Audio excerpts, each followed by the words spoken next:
अस्सलाम वालेकुम प्यारे बच्चों।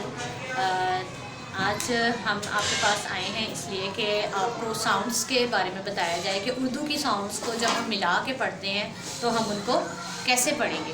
तो सबसे पहले हम साउंड की तरफ जाएंगे। अलिफ की, अलिफ की साउंड है अ, अलिफ की साउंड है अ। तो जब हम अ को किसी के साथ भी मिलाएंगे तो हम उसको साउंड्स को ही पढ़ेंगे। जब भी हमने अल्फाज को पढ़ना है तो हमने साउंड्स को पढ़ना है। जैसे ये छोटी शक्ल है बे की, लेकिन जब हम इसको साउंड के साथ पढ़ेंगे तो हम पढ़ेंगे ब। और ये है अलिफ, अलिफ की साउंड है आ, तो हम ब और अ को पढ़ के मिला के पढ़ेंगे। हम पढ़ेंगे ब अ ब, ब अ ब। उसके बाद हम पढ़ेंगे त अ त।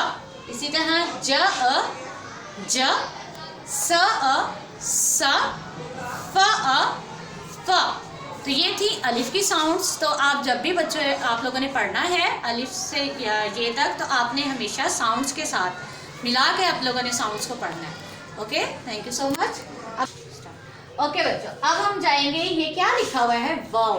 वाव की साउंड होती है व, लेकिन जब हम वाव को किसी भी हर्फ के साथ मिला देते हैं तो उसकी साउंड वाव नहीं रहती, बल्कि उसकी साउंड बन जाती है ओ।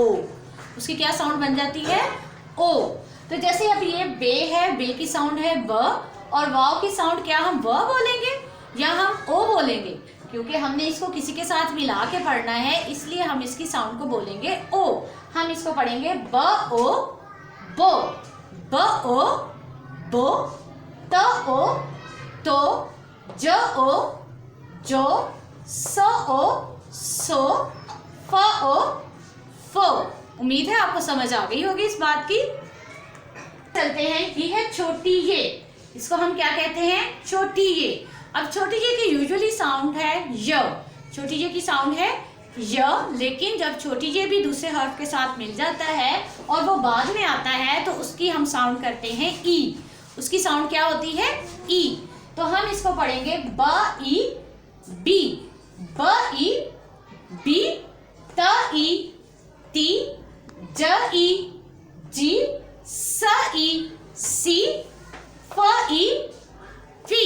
तो उम्मीद है आपको ये समझ आ गई होगी बात। नेक्स्ट अब हम चलेंगे बड़ी ये पे। बड़ी ये भी साउंड करता है य को, बड़ी ये भी साउंड करता है य को, लेकिन बड़ी ये को जब हम हर्फ के बाद में लिखेंगे तो हम उसकी साउंड को करेंगे ए। उसकी साउंड होती है ए। तो हम इसको पढ़ेंगे ब ए बे, त ए ते, ज ए जे, स ए से, फ ए फे।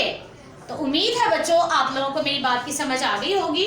और आप इसी तरीके से, अगर पेरेंट्स से भी मेरी गुजारिश है कि बच्चों को इसी तरीके से गाइड करें, उनको अच्छे तरीके से साउंड्स की प्रैक्टिस करवाएं, तो वो बच्चे बहुत अच्छी आसानी से हरूफ को मिलाकर पढ़ना जल्द सीख जाते हैं। थैंक यू सो मच, जज़ाकल्लाह।